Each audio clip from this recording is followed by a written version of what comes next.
Κυρίες και κύριοι, χαίρετε.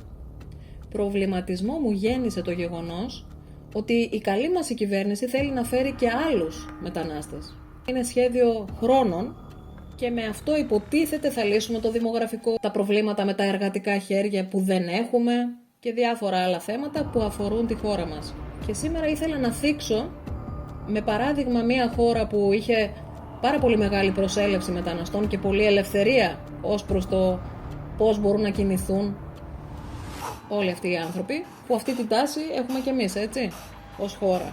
Και να δούμε τα αποτελέσματα σε αυτή τη χώρα. Πρόκειται για την Αγγλία. Κοιτάξτε στο χάρτη.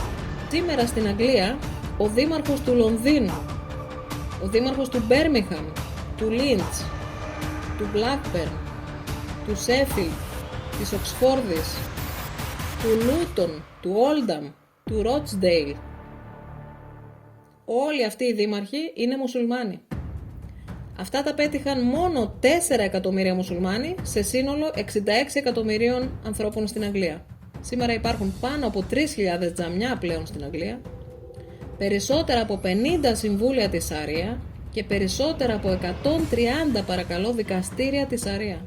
Το 63% των μουσουλμάνων δεν εργάζονται, λαμβάνουν κρατική υποστήριξη και δωρεάν διαμονή και το 78% των μουσουλμάνων γυναικών δεν εργάζονται, λαμβάνουν κρατική υποστήριξη και δωρεάν στέγαση.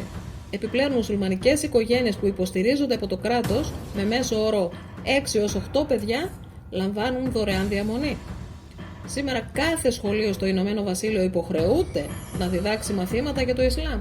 Εντάξει, δεν είμαστε και Κίνα, όπου ακόμη και στο τελευταίο μεγάλο τζαμί που διατηρούσε χαρακτηριστικά αραβικού στυλ του μετέτρεψαν τους θόλους του σε παγόδες, σηματοδοτώντας την ολοκλήρωση μιας κυβερνητικής εκστρατείας για τον μετασχηματισμό των μουσουλμανικών χώρων λατρείας της χώρας. Μάλιστα κατέστησαν αυστηρότερους θρησκευτικούς κανονισμούς για να αποκλείσουν τα φαινόμενα φανατισμού.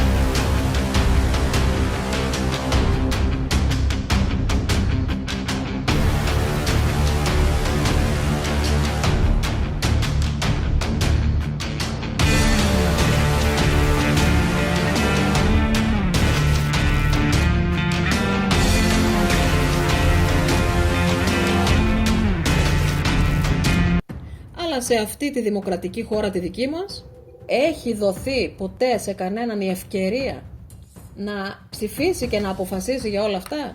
Ποτέ.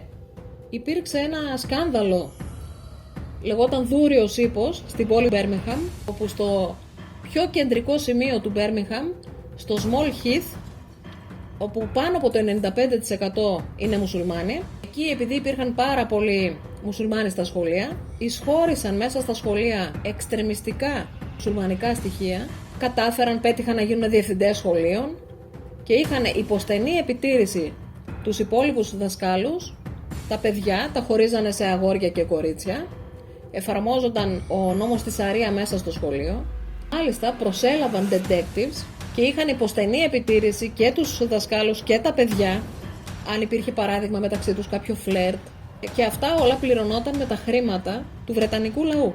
Αφού μαθεύτηκαν όλα αυτά, με ένα ανώνυμο γράμμα προς το Δημαρχείο του Μπέρμιγχαμ και με μια συνάντηση υπό τον φόβο των ακραίων μουσουλμάνων, σε ένα πάρκινγκ ενός σούπερ μάρκετ βρέθηκαν από το φόβο τους για να μιλήσουν οι άνθρωποι.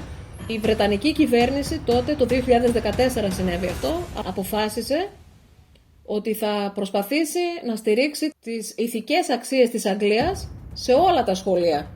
Και ρωτάω τώρα εγώ, χωρίς να υπάρχει μια προϋπόθεση για όλα αυτά, πώς μπορούν αυτοί όλοι οι άνθρωποι να αφομοιωθούν όταν η κουλτούρα τους είναι εντελώς διαφορετική? Τι νομίζετε, ότι επειδή εδώ μπαίνει ένας πατέρας μέσα σε μια εκκλησία, γιατί 7 η ώρα το πρωί χτύπησαν οι καμπάνες και έχουν ξυπνήσει το μωρό του και τα κάνει όλα λίμπα και τα σπάει, ότι επειδή ο παπάς ο δικός μας, ο χριστιανός, δεν του έκανε τίποτα εκείνη την ώρα, Δεν αντέδρασε βία ο άνθρωπος που θα μπορούσε. Νομίζετε ότι έτσι είναι όλοι? Ότι έχουν την κουλτούρα και τον πολιτισμό το δικό μας? Εμάς το κράτος μας, είτε θέλετε είτε δεν θέλετε να το δεχτείτε, έχει στηριχτεί, έχει βασιστεί, έχει χτιστεί επάνω σε χριστιανικές αξίες. Εκεί οι ημάμιδες τα παιδιά, δεν το λέω εγώ, είναι πασίγνωστο, είναι δεδομένο ότι υπάρχουν πολύ βαριές σωματικές τιμωρίες προς τα παιδιά και ότι ο νόμος της Σαρία συνήθως αποφασίζει εις βάρος των γυναικών. Εννοείται. Νομίζετε όταν η καλή μας κυβέρνηση λέει ότι θέλει να φέρει κι άλλους? Είδατε τι έπαθε και τι μπορεί και τι ακόμη θα πάθει η πολυεθνική Βρετανία? Η πολυπολιτισμικότητα πρέπει να έχει προϋποθέσεις για να μπορούν όλα αυτά να σταθούν. Και πρέπει να σέβεται ο άλλος που έρχεται τις δικές μας προταξίες. Νομίζεις ότι έτσι όπως σέβεσαι εσύ θα σε σεβαστούν που θα έρθουν? Εσείς τι βλέπετε μέχρι τώρα, τι λέει η πείρα σας? Και έτσι θα σωθεί?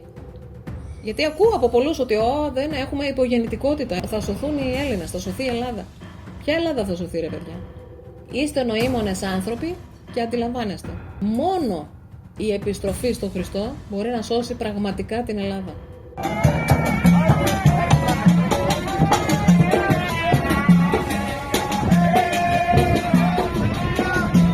Σας ευχαριστώ που παρακολουθήσατε. Είμαι η Μαρία Δασκαλάκη. Κάντε εγγραφή για να έχουμε φωνή.